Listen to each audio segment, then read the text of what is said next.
संचालकांच्या वतीने मी गुग्यानांना मी विनंती करतो आपण या ठिकाणी सभेस संबोधित करावे.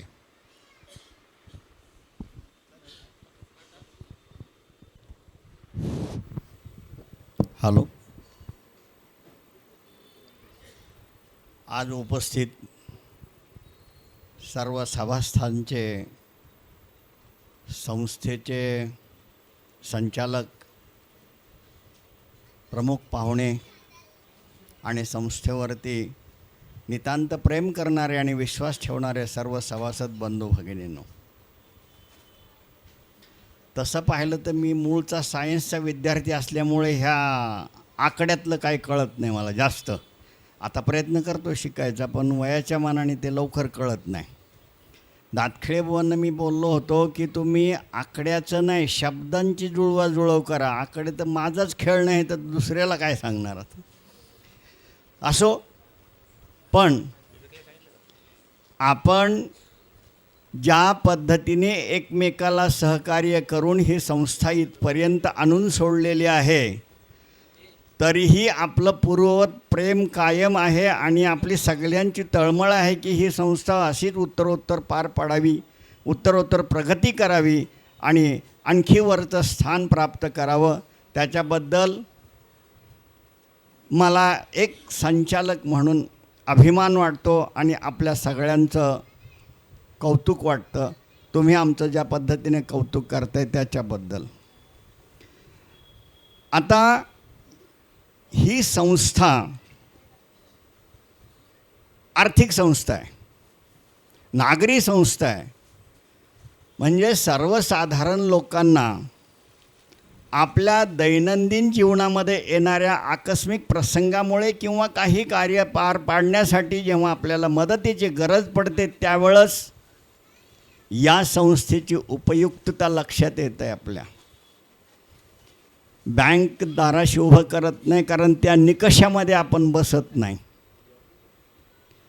आणि तेवढ्या मोठ्या रकमेची आवश्यकताही नसते आणि ती प्रोसिजर पूर्ण करायची आपल्यामध्ये क्षमता नसते.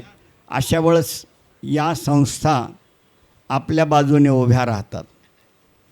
तसं पाहिलं तर हे आर्थिक संस्था धर्माचं अधिष्ठान आहे बरं का. आपण धार्मिक बोलतो ना. धर्मामध्ये 4 पुरुषार्थ वर्णन केले आहेत. धर्म, अर्थ, काम आणि मोक्ष 2 नंबरला अर्थ आहे. आणि हा अर्थ पुरुषार्थ प्राप्त करून देण्यासाठी ज्यांना ज्यांना गरज आहे, ज्यांना ज्यांना आपल्या जीवनामध्ये प्रगती करायची आहे, त्या सगळ्यांच्या पाठीशी उभ्या राहणाऱ्या आहेत. फक्त त्यांनी काय करायचं आहे, धर्माच्या अधिष्ठानावर असलेल्या अर्थसंस्थेनी अर्थ पुरुषार्थ प्राप्त करण्यासाठी आपल्याला जी मदत केलेली आहे, आपली जी बाजू सांभाळलेली आहे, त्यांनी धार्मिक वृत्तीने धर्माच्या अधिष्ठानावर उभं राहून या संस्थेचे उद्देश व्यवस्थित सांभाळले जातील. त्या पद्धतीने संस्थेची पण काळजी व्हायली पाहिजे. कारण अर्थ असो, काम असो, जोपर्यंत धर्मावरती अधिष्ठित राहून आपली वाटचाल करत नाही तोपर्यंत त्याचा दुसरा किनारा, पहिला किनारा आहे धर्म, दुसरा, तिसरा आणि शेवटचा किनारा आहे मोक्ष. आता याच्यामध्ये मोक्ष कुठून आला?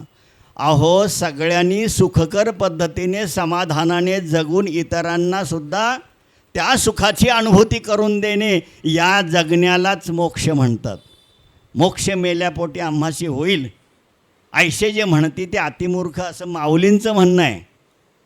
म्हणून याच ठिकाणी आनंददायी वातावरण निर्माण करून आपणही आनंदाने जगणे आणि इतरांनाही त्याच्यामध्ये सामावून करून घेणे आणि आनंद देण्याचा प्रयत्न करणे, हाच आनंदी जीवनाचा मोक्ष जर आपण धार्मिक अधिष्ठानावरती अर्थ आणि काम म्हणजे काय, आपल्या दैनंदिन जीवनामध्ये आपण ज्या काही लटपटी खटपटी करतो त्या सगळ्यांना मिळून काम म्हणतो आणि त्याच्यामध्ये अर्थाची गरज असते. म्हणून काम आणि अर्थ हे धर्म आणि मोक्ष या दोन्हीच्या किनाऱ्यामध्ये बसवले. जोपर्यंत नदी या दोन किनाऱ्याच्या आतून वाहते तोपर्यंत नदी त्या तीरावरती असणाऱ्या सर्वांना उपयुक्त ठरते, उपकारक असते.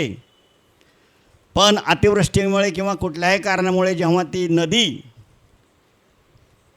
बांध सोडून, किनारे सोडून गावात घुसते, त्यावेळेस सगळंच उद्ध्वस्त करून टाकते. तसंच काम आणि अर्थ हे दोन धर्माच्या अधिष्ठानावर जर उभारलेले असतील तर त्यांची वाटचाल मोक्ष या किनाऱ्यापर्यंत आनंदाने पार पाडते. म्हणजे आपण ज्या संस्थेला कार्य करतो, मदत करतो आणि त्या संस्थेचा एक सहकारी म्हणून त्याचा आपल्या जीवनामध्ये उपयोगही करून घेतो आणि तोच निधी इतरांना आपल्याकडून परत मिळून त्याचंही पुढे वितरण, संकलन व्यवस्थित व्हावं याची काळजी वाहतो. त्यावेळेस आपण अर्थपुरुषार्थाचे एक पाईक म्हणून काम करत असतो. अशी सर्वांनी जर त्याची जाणीव ठेवली की आपण एक धार्मिक कार्य करत आहोत, तर पुढे ज्यांची ज्यांची काम इच्छा आहे, प्रापंचिक इच्छा आहेत, त्या पूर्ण करण्यासाठी याचं अर्थाचं बळ देण्यासाठी, अर्थपुरुषार्थ प्राप्त करून देण्यासाठी अशा संस्था आपल्या पाठीमागे खंबीरपणे उभ्या राहतील, उभ्या आहेत. आणि त्याच्यातलीच ही संस्था म्हणजे एक कडी आहे.